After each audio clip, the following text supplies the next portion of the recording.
Whispers of Lost Time, revised. Elara felt like a ghost in the modern world, an antique restorer who preferred the silence of the past to the frantic hum of the present. Her sanctuary was her grandfather's forgotten shop, Harrison's horology and heirlooms, a place where hundreds of clocks stood in dusty stillness. One rainy day, she decided to tackle the shop's centerpiece, a colossal, dark wood grandfather clock. It felt ancient, covered in celestial carvings, standing more like a monument than a timepiece.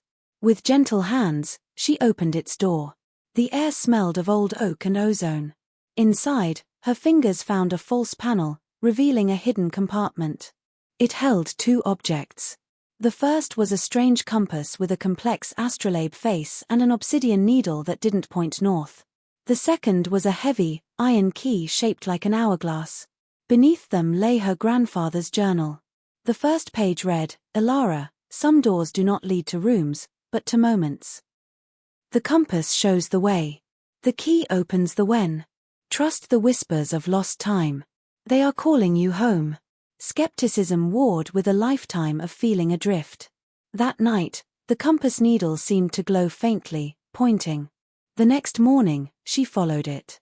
The compass led her from the city into a primeval forest not on any map. A strange, silver mist curled around the trees as the world grew unnervingly still.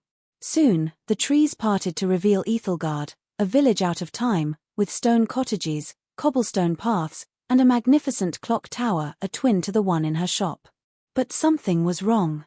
A woman tossing water was frozen mid-arc, a dog chasing a butterfly was suspended in air, a leaf hung motionless. As Elara stepped onto the cobblestones, the scene lurched into syrupy slow motion, then froze again. "You've brought the Wayfinder," a soft voice said. An old woman with stormy eyes sat on a bench, weaving, her hands moving at a normal pace. "My name is Lyra. I am the timekeeper." Lyra explained the village was trapped in a time storm, the result of a failed experiment by their ancestors a century ago. The clocks in the village and the shop were anchor clocks meant to stabilize time, but Aethelgard's was broken. "The storm is worsening," Lyra said. "Soon, we will be erased from existence. How can I help?" Elara asked, a sense of purpose igniting within her.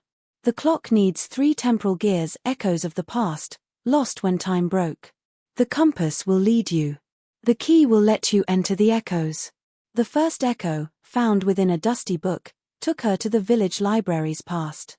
She witnessed an argument between her young grandfather, Arthur, and Lyra. During a tremor, the first gear, made of spun moonlight, rolled under a bookshelf. When the echo faded, Elara retrieved the solid gear.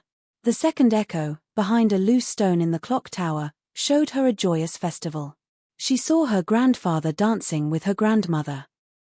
Another, stronger tremor struck. The second gear, glowing like a sunset, fell from a stall and rolled into a storm drain.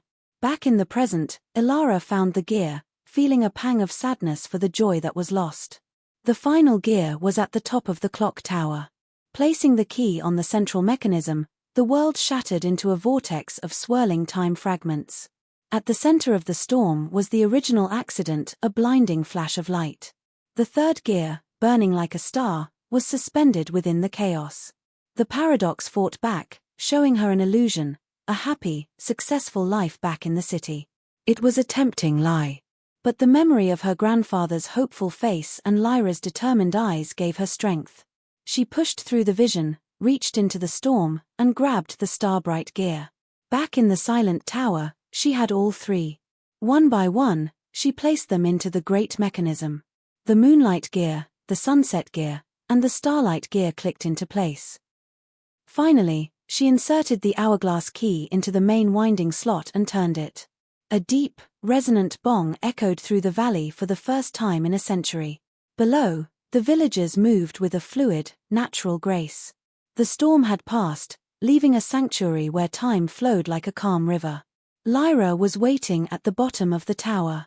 "You have your grandfather's courage," she said. Elara looked at the peaceful village. She felt present, no longer a ghost. She could have returned, but she knew her work was not done. She was the bridge between 2 worlds. Elara became the new keeper, a guardian of time itself. And in the quiet hum of the ticking clocks, in the heart of the village that flowed softly, she finally found her own.